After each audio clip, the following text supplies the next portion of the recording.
अब चलिए खबरों में आगे बढ़ते हैं। पीएम मोदी की अध्यक्षता में कैबिनेट की बैठक हुई। कैबिनेट की बैठक में 4 बड़े फैसले लिए गए। यूपीआई को बढ़ावा देने के लिए इंसेंटिव योजना को मंजूरी मिल गई है। छोटे व्यापारियों को मिलेगा यूपीआई ट्रांजैक्शन पर इंसेंटिव। डिजिटल इंडिया के तहत 1500 करोड़ की मंजूरी भी मिली है।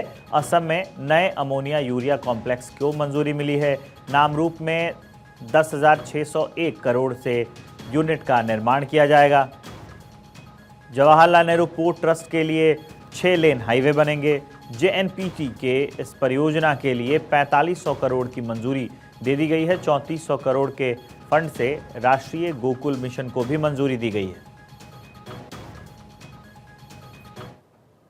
हमारा जो पेमेंट सिस्टम है वो पेमेंट सिस्टम एक ऐसा पेमेंट सिस्टम है जो कि गरीब से गरीब व्यक्ति, हर मिडिल क्लास व्यक्ति, हमारे नौजवानों को और सबके लिए एक टोटली नया जीने का तरीका, ट्रांजैक्शंस का एक नया तरीका इस पेमेंट सिस्टम ने बनाया है। तो इसमें इस पूरे प्रोसेस को कैसे हमारे यूजर्स पे, कस्टमर्स पे कोई भार ना पड़े, इसीलिए आपको ध्यान होगा 2020-21 के बाद में से यूपीआई में एक नया सिस्टम चालू किया गया था जिसमें to make sure that the customers don't have to pay any MDR or the small merchants don't have to pay any MDR, एक गवर्नमेंट की तरफ से इंसेंटिव स्कीम क्रिएट की गई थी। ये जो पूरा स्ट्रक्चर है, ये स्ट्रक्चर आप सब जानते ही होंगे। अगर हम किसी भी ट्रांजैक्शन को एनालाइज करें तो कस्टमर जो पेमेंट करता है वो पूरा उसका फ्लो इस तरह से होता है। बैंक के बाद में मर्चेंट के पास जाना, और इसमें पूरे इकोसिस्टम में कस्टमर्स बैंक, फिनटेक और acquiring bank, payment service provider और थर्ड पार्टी ऐप प्रोवाइडर, ये सब लोग हैं इसमें जुड़े हुए हैं। तो इसमें जब जुड़ते हैं इतने बड़े इकोसिस्टम में, इस सब की एक कॉस्ट होती है। हर कोई अपने अपने कंप्यूटर सिस्टम्स रखता है, हर कोई अपने अपने एक पूरा साइबर सिक्योरिटी वगैरह वगैरह सब सिस्टम्स को अपडेट करना, सिस्टम्स को ऑपरेट करना, उस सब की कॉस्ट आती है। वो कॉस्ट कस्टमर पे नहीं पड़े, इस भावना के साथ प्रधानमंत्री श्री नरेंद्र मोदी जी ने 2020-21 से एक स्पेशल स्कीम चलाकर एमडीआर की कॉस्ट न पड़े कस्टमर्स पे, वो एक सिस्टम बनाया है। उस सिस्टम के चलते इकोसिस्टम के जो पार्टनर्स हैं उन सब की कॉस्ट को मिनिमाइज करना, फिर एफिशिएंसी मेंटेन करना, उसके लिए एक स्कीम बनाई है। और ये स्कीम आज आगामी वर्ष के लिए भी, अप्रैल टू मार्च FY 25-26 के लिए भी ये स्कीम अप्रूव हुई।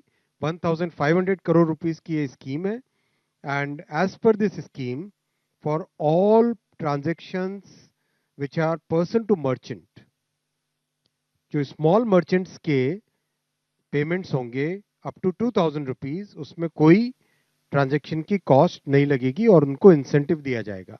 ट्रांजैक्शन की कॉस्ट तो उसके ऊपर भी नहीं लगेगी, इंसेंटिव दिया जाएगा for the smaller transactions done with the smaller merchants. और उसमें जो रिजर्व बैंक ऑफ इंडिया की जो स्टैंडर्ड डेफिनेशंस हैं वो सारी की सारी एप्लीकेबल होगी। तो ये एक बड़ा फैसला लिया गया है और इसमें रीइंबर्समेंट की टाइमिंग वगैरह बहुत क्लियरली डिफाइन की गई है, जिससे कि स्मॉल मर्चेंट्स को अपने कैश फ्लो में कोई दिक्कत नहीं हो। रखा गया है। इस खबर को विस्तार देने के लिए मेरे सहयोगी अक्षय राय फोनलाइन पर जुड़ गए मेरे साथ। इसका क्या असर पड़ेगा आम जन पर, इसके बारे में जरा बताइए अक्षय। आज कैबिनेट ऑफिस की बैठक हुई थी और इसमें 5 फैसले महत्वपूर्ण तरीके से लिए गए, जिसमें कि एक डिजिटल इंडिया इंसेंटिव जो सरकार देती रही है वो 1500 करोड़ रुपए का मंजूरी दी गई है। इसके अलावा असम में एक नामरूप जगह पर 10,621 करोड़ से अमोनिया जो प्लांट है, कॉम्प्लेक्स है, उसको बनाया जाना है और इन फैसलों का असर जो है आम जीवन पर पड़ेगा। इस जानकारी के लिए आपका बहुत बहुत शुक्रिया अक्षय। आपकी आवाज़ साफ नहीं आ रही है। तो काफ़ी अहम फैसले लिए गए हैं। 3400 करोड़ के फंड से राष्ट्रीय गोकुल मिशन को भी मंजूरी जो है वो दी गई है।